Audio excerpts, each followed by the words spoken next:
with the hands out, get them off us. I'm 24/7 in the office.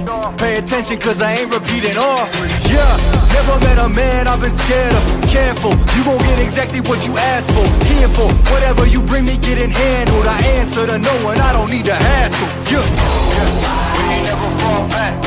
Hold our ground where we at. All right, what's up, guys? Welcome back to the Fantasy Six Pack 2023 team previews. My name is Eric Sonnier. I'm here with my friend Dave Eddy. What's up, man? How you doing? Hey, man, guys and girls, we got plenty of ladies out here checking out that eye candy over there. You're right. That's on me. Before we get started, I want to go ahead and ask everybody to please like and subscribe to the Fantasy Six Pack YouTube channel. You can become an all-access member of the Fantasy Six Pack to get access to our award-winning rankings, our brand new draft cheat sheets for all your drafts. All the drafts are coming out soon, so get on that. You got the DFS projections, the betting tools, and other great content.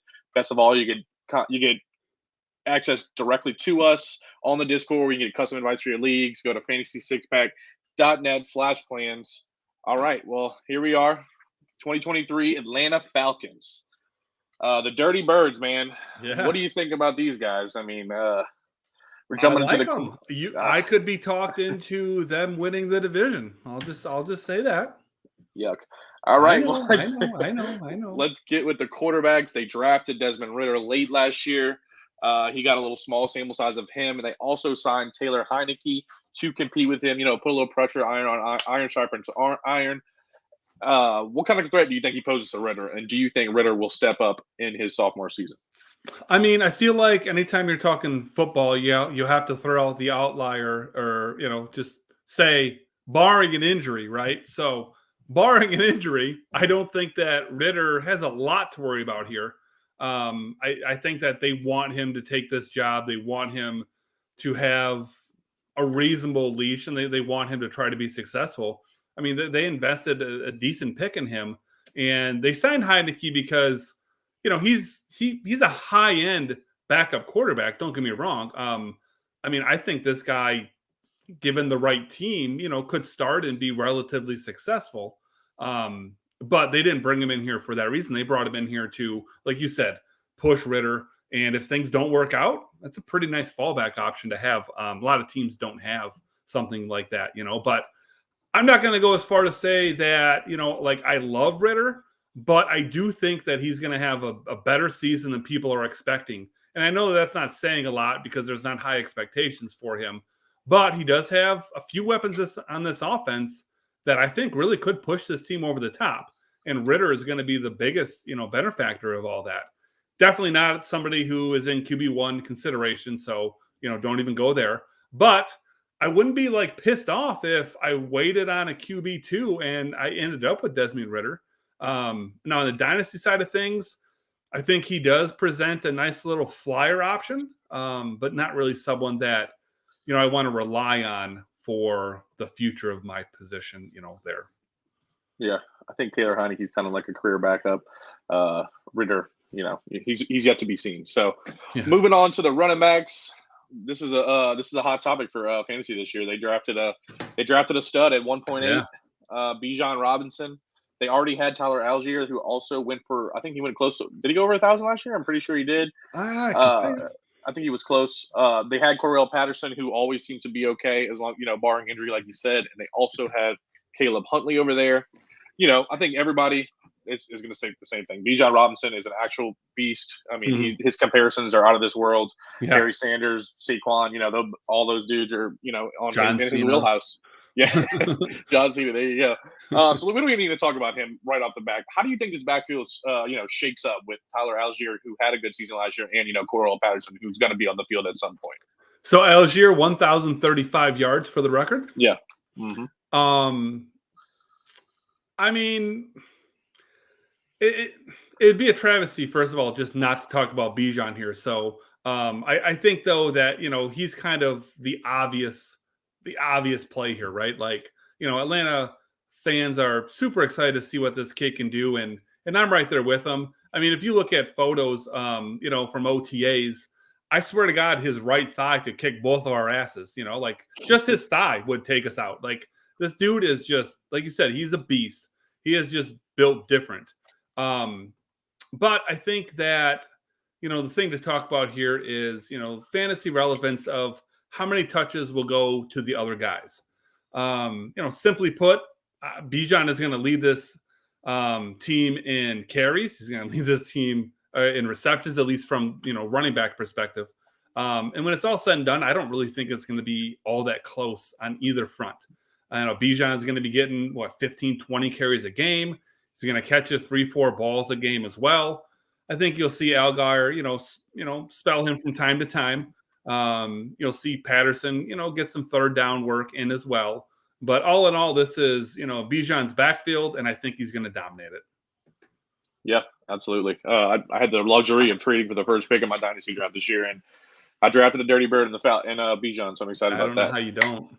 You can't. Even if he's, they hate the team, you got to do it. Yep. All right, moving on to receiver. A not so impressive group, if I had to say so myself.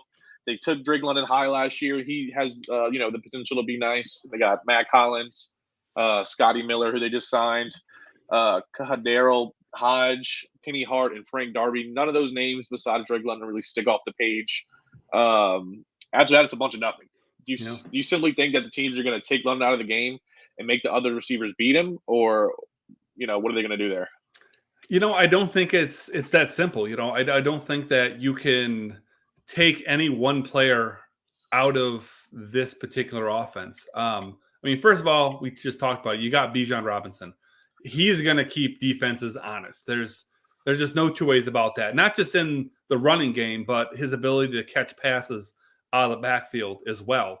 So if you're going to focus all of your attention on shutting down London, then Bijan is going to kill you. And then they got some tight end that we're going to talk about later as well. He may do a little bit of damage as well if you try to put man coverage on him. But no, I don't think that teams will be able to just simply focus on shutting down any one player, because the reality of the situation is however you feel about London, however you feel about Pitts, however you feel about Bijan, they have 3 elite talents, and one on each level of this offense. So if you let them, any one of them, they will destroy you. But to your point, this is a poor wide receiver group. We just got done. We recorded earlier with the Panthers, and Panthers don't have anybody like Drake London, but they do have a decently well-rounded room. You've got this team where you've got a Drake London and then kind of, nobody else. Hollins has had his moments, but he's just a guy. Scotty Miller had a good game here and there with Tom Brady throwing him the ball, but hate to break it to you here, big time spoiler alert. Desmond Ridder is never going to be confused with being the GOAT. Yeah, I agree with that 100%. All right. Well, to finish out the Falcons, we're going to talk about the tight ends. The curious case of Kyle Pitts, the 4th pick in the draft, the same year Jamar Chase went. Yeah, the dude's a unicorn. He's an athletic beast, Florida Gator. He was pretty nice, and honestly, Janu Smith is actually a pretty athletic guy. I don't dislike him either.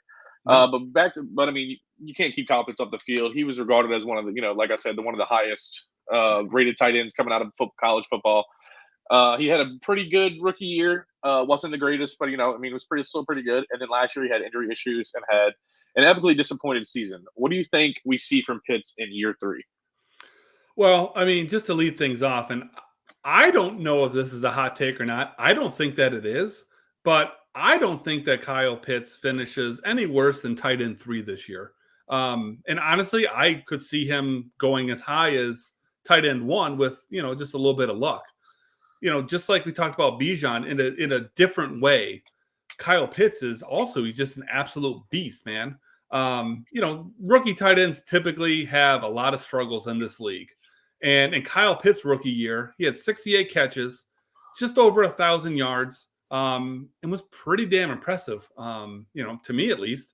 Now, of course, just came with 1 TD, and that's what a lot of the gripes and groans were about from a fantasy perspective. But tight ends, especially in the receiving game, can be very fluky. So, I have a hard time holding an injury-plagued, season last year against him. You said, basically the only thing that could stop Kyle Pitts is Kyle Pitts.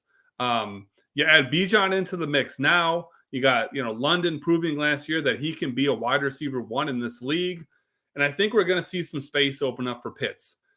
I know everyone, not everyone, but a lot of people were, kind of confused with Atlanta, taking Bijan because they already had a pretty good backfield. We talked about how Algier had over 1,000 yards, but Bijan's just a different kind of guy, and adding him to this team is really going to make a difference, I think, for a guy like Kyle Pitts because of the space that it's going to open up. Teams are not going to be able to shut all three of these guys down.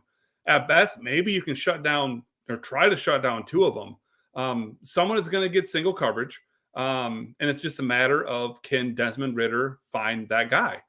I think Pitts is in for a huge 2023, and I think he's finally going to pay off for those people who paid, a pretty high price tag to acquire him. Yeah, I mean, the tight end 3 or 4 is not too far in points away from the tight end 8 or 9. So, I mean, it's definitely doable for him. That's true. All right, but to finish up, I want to thank everybody for watching the Fantasy Six Pack 2023 team previews. If you're a Dirty Bird fan out there, please, if you like the video, like and subscribe to us. We're gonna be posting more videos, and maybe put on that notification so every time we get a video out there, you guys get an alert. So I want to thank everybody for watching, and good night.